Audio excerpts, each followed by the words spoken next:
Hello everyone, welcome to Timsy's Naked Tarots. Don't worry, Timsy is not naked, the tarot reader is naked, by which I mean I strip out as much astrology as I can by using a plain deck normally, but we're not this time. We are doing a read on what your Scorpio is thinking about you. If you have a special Scorpio, not what they're thinking about you, is what they're thinking about you. It will be a general read, by which I mean there will just be more than one incoming energy, and because there's more than one person watching, if you're all dealing with the same Scorpio, that could be kind of awkward when you all meet them. Okay, so from the All Signs overview, Scorpio had the Queen of Cups. That's what she was thinking about. Queen of Cups. She was thinking about communicating, okay, how they feel. The truth. They want to start again from a truthful base. Okay, and the Six of Cups, because they've been reminiscing about past happy times they've had with you. So I'm going to say this Scorpio is someone has been in your life before, in the past, and they want to get back into your life now. They're thinking about communicating, or they might still be in your life, but they might just be a little bit closed off emotionally, and they want to start communicating these emotions to you. It is possible that you don't know this Scorpio, and perhaps they're from a former life, and they have seen you and felt the lure of you, or gradually been guided in to you by your energies. Okay, so the way we'll do the read is we will have a card there. That will be the overall energy card. That will come from the bottom of the deck. We'll have a card there. That will be what your Scorpio is thinking about you. Okay, just there is going to be what actions your Scorpio may possibly take from their course of thinking.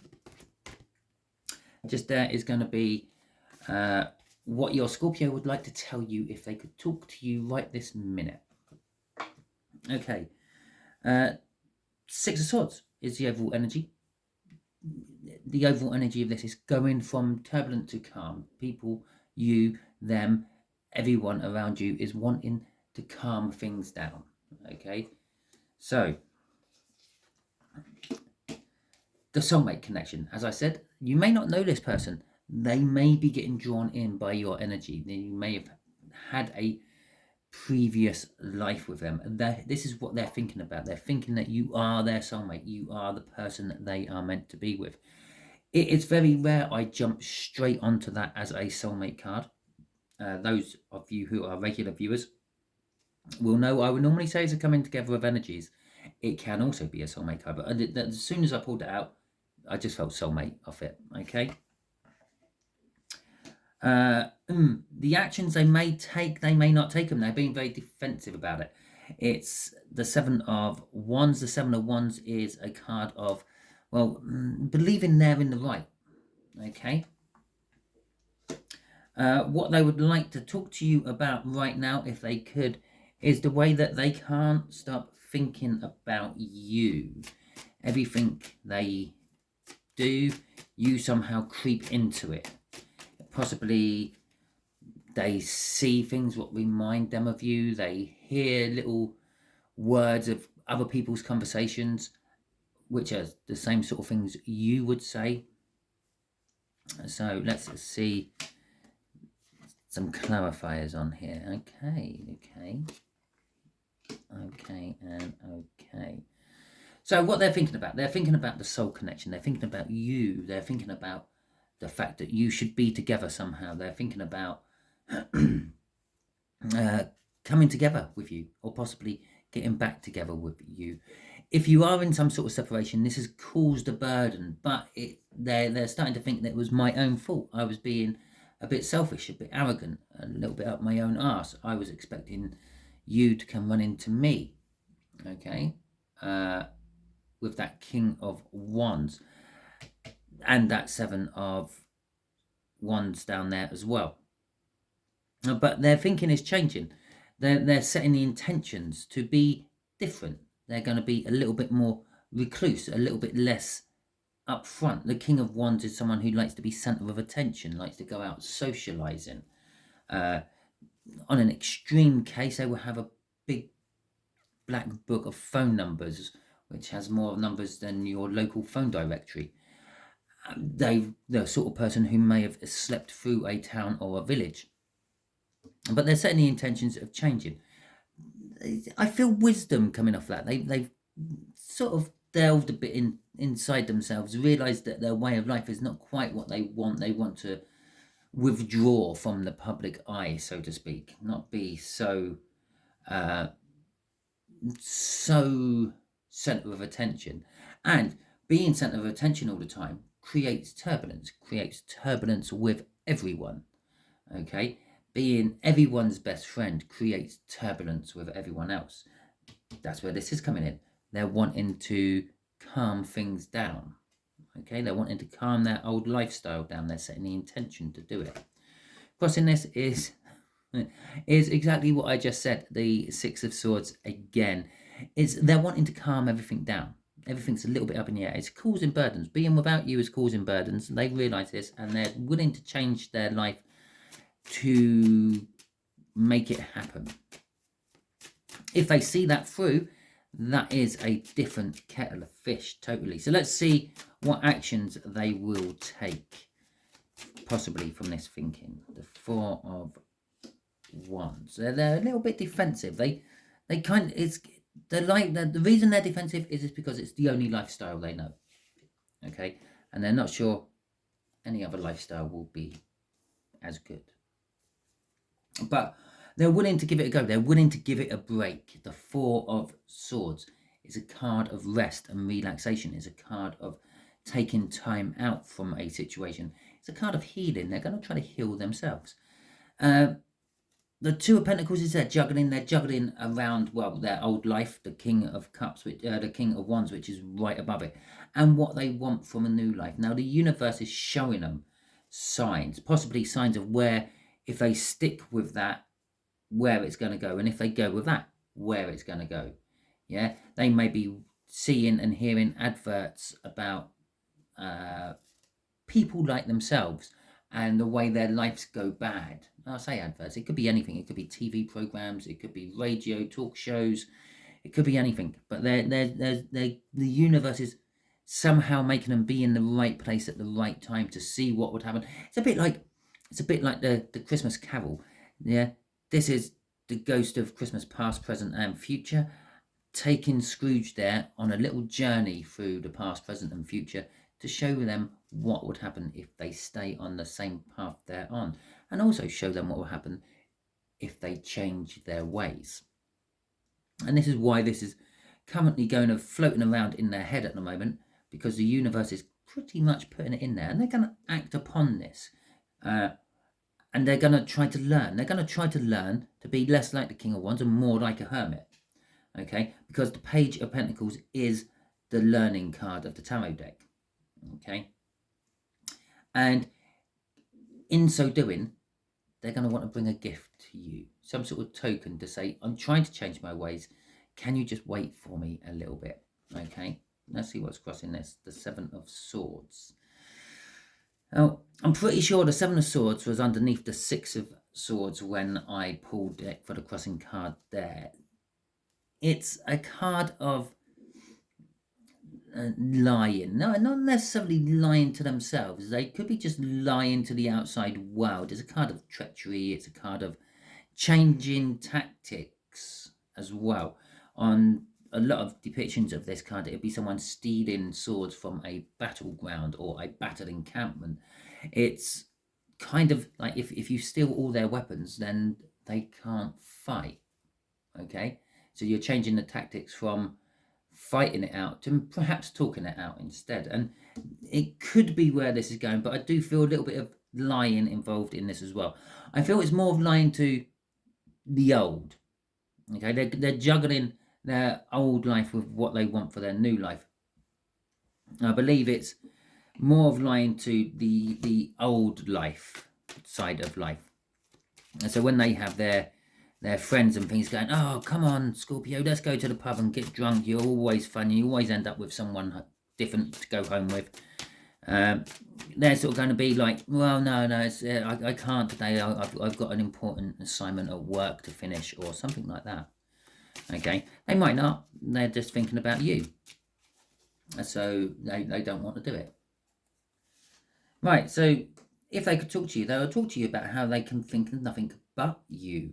Okay, it's thinking something to death. Basically, the Nine of Swords. It's indicating that a new start is coming up, and there it is. But it is kind of thinking something to death, being anxious about something. So they could talk about being to you about how they're feeling anxiety about changing their ways and things. But they do want to change their ways. They're going to talk to you about how they want to start afresh, how they want something new. Here's the Strength card coming out. They're getting the strength to do this, but they're fearing doing it at the same time. They're fearing what will they become if they're not the King of Wands anymore. And again, as I said, they're anxious about it. That's the fear, what causes the anxiety. Okay, and then we got the Ace of Pentacles. They want something long-term, something grounded, something committed with that Ace of Pentacles. And with the Five of Pentacles coming out as well. There's just their lifestyle, as much as they like it at the moment, they are seeing how cold it is. Going home with a different person every weekend and sneaking out of a different house every Sunday morning is kind of like unemotional. Okay, they're wanting something a little bit more. They're wanting to come in from that cold and find something warm with you, the viewer. Crossing this is the Page of Swords. Again, it's a card of learning. It's normally more seen as spying or hands-on learning, than taking action and learning from the error of your ways, instead of this one being more book learning, sort of reading up things and not actually putting your anything on the line for it. This is actually putting things into practice, taking action upon it. And in that hand there is that Ace of Swords we saw. It's the truth. They've woken up and they've realised the truth. Okay, so what do you want to know? What do you want to know about your Scorpios?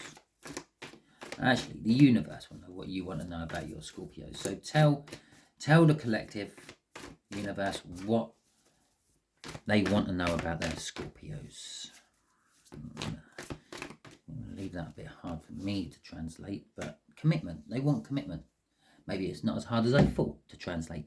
They want commitment. They want marriage. They want long term. They want a steady relationship, a monotonous life. Okay, is monotonous the right word? I'm not sure. They just want to be with one person, you. Okay, they want you to be their Queen of Wands. And they're always going to be a King of Wands. That's ingrained in them. They're just changing certain aspects of the King of Wands. They want a second chance with you. Okay. They don't want pain. Okay, so I said, what do you need to know about your Scorpio? So they want commitment. They want commitment with you, the person they see as their divine counterpart to them. Okay. Their judgment is they want a second chance, or they want you to judge them worthy. Okay. I feel with this is not so much the pain they feel yet. I think it's the pain of rejection they're going to, or they fear they are going to feel. Okay. That's like coming off straight of these two here. You know, the strength to deal with it, but the fear of it going wrong. Wanting to come in from the cold, but fearing they're going to get left out in the cold is, and they feel that's going to hurt. They feel that if you turn them down, it's going to hurt them, and they think to the point that you will is an inevitability.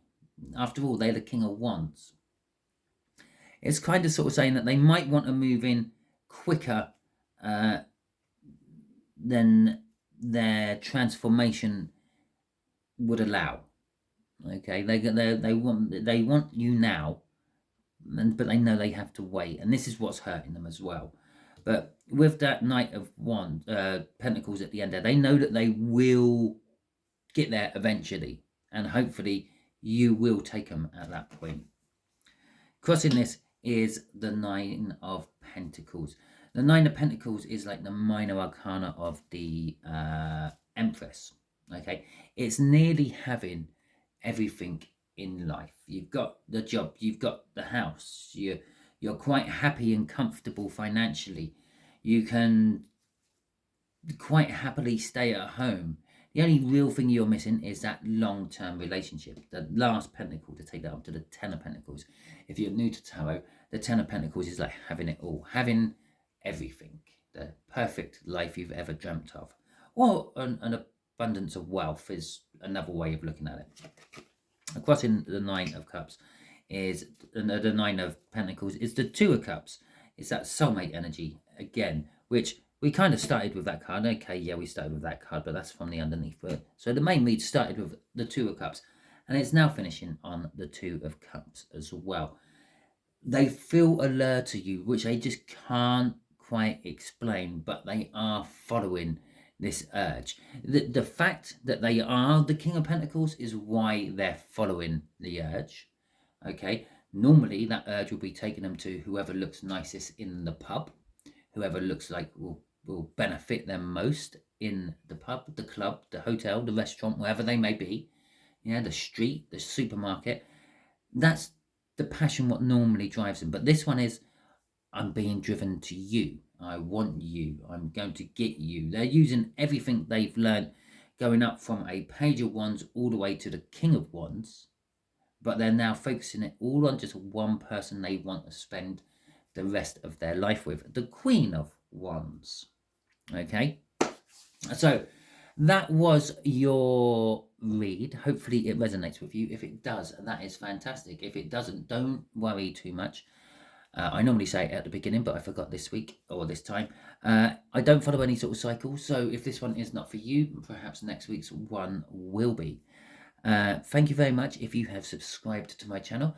I appreciate that. And I'm actually, next week, I'm going to be dropping in another little message in all my videos, because I have taken on quite a few new people who watch this. So I just like to point something out to them. Yeah, so thank you if you have subscribed. I do appreciate it. It makes me feel like I am doing something right after all. Thank you if you've liked this video or any other videos in my playlists. That helps the algorithm find things you like to watch, and things will be seen more of my stuff, because it will push it up the viewing ratings. And thank you for dropping a comment, because I like reading the comments. I try to get back to the comments as quick as I can. This is a thing I do on the side. It's not my job. I have a demanding day job and I have a family, so I sometimes a little bit behind, but most of the time I try to get replies done within a day or two of receiving them. Thank you very much. I hope you all have a wonderful week, and I will catch you all next week.